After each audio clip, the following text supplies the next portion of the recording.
Today, we're not debating why pop beats chips. We're tackling a bigger beast, our higher education system. And there is a revolution brewing, and it has more spark than a thunderstorm in the Drakensberg. Hi, my name is Yolanda. I'm a wealth advisor. It is my goal on this platform to give you easy, actionable tips, content, and strategies that you can use to manage money well, to live abundantly, and build generational wealth. So let's start with this higher education mess. We have 26 universities in South Africa. UCT, Stellenbosch, Wits, UKZN, Pretoria.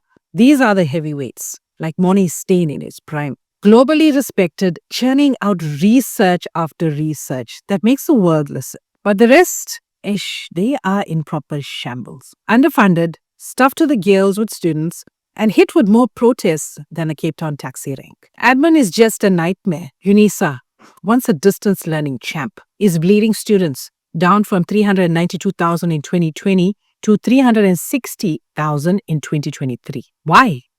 Well, it's financial dodginess, unapproved salary hikes, and procurement scandals so bad, it's making the minister consider putting UNISA under administration. The Mosia report of 2023 said it plain and simple: declining subsidies, rising costs, and degrees that are not worth the paper they are written on. This sort of destruction has tainted public universities. Too many are seen as damaged goods, churning out graduates who think that a degree is a ticket to the corner office. These kids, bless their hearts, come with low caliber skills, half-baked work ethic, and entitlement that makes a Josie influencer blush. Employers are saying it too. Public university grads cannot problem solve. Years of disruption, strikes, campus riots, campus shutdowns, and lecturers spread thinner than biltong.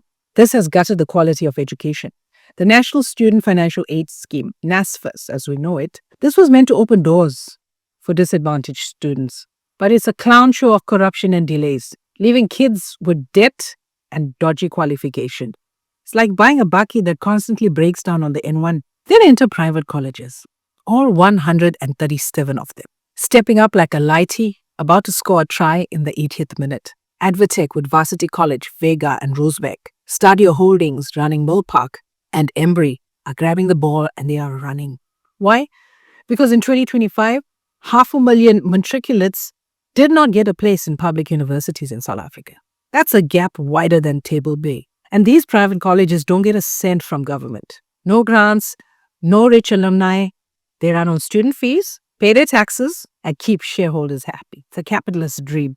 It sounds like a raw deal, but it's made them sharp, like a panga at a bushveld braai. Private higher education institutions are hustling. Stadio has partnered with Capitec to offer discounted education loans. And Varsity College is throwing around bursaries at Brainiacs and Rugby Style. No NSFAS, just grit. Now, they're not trying to be UCT or Stellenbosch. They pump out research. Private colleges are focused on teaching you a job. IT, commerce, law, degrees that get you hired, not stuck theorizing.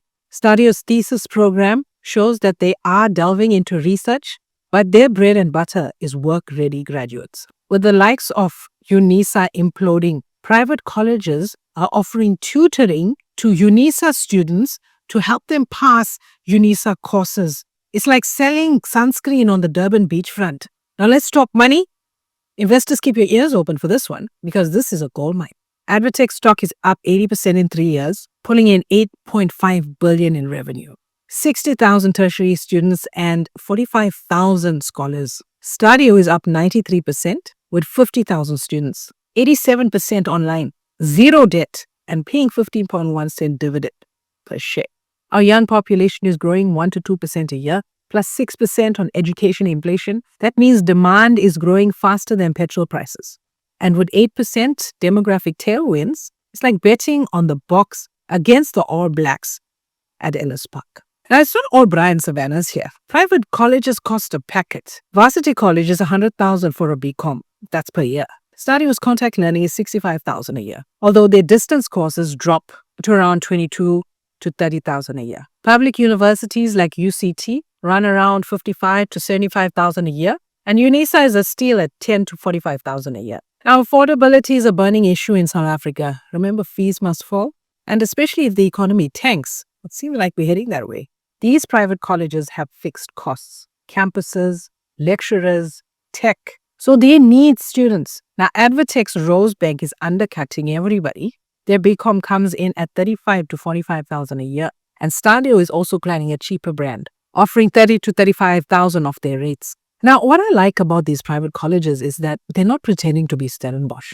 No fancy residences, no fancy varsity rugby cups. They're commuter schools, focused on degrees that open doors. Stadio is talking about adding student life, good for them. But for now, it's all about results. And tech is their secret sauce. Online learning has exploded since 2020. Advertech's online numbers are up 40% a year. They have around 240 accredited qualifications at Advertech, 96 at Stadio, all NQF accredited, same as a public university. Their BComs are the same, NQF level 7, just like UCT. Do you know what? Our good old government bureaucracy is busy dragging their feet on these colleges calling themselves official universities. The real shame here is that these private colleges are not tackling South Africa's artisan shortage. We need electricians, mechanics, plumbers, but they're sticking to business for now. Now, Advertech is not just offering education, higher education to fresh matrics,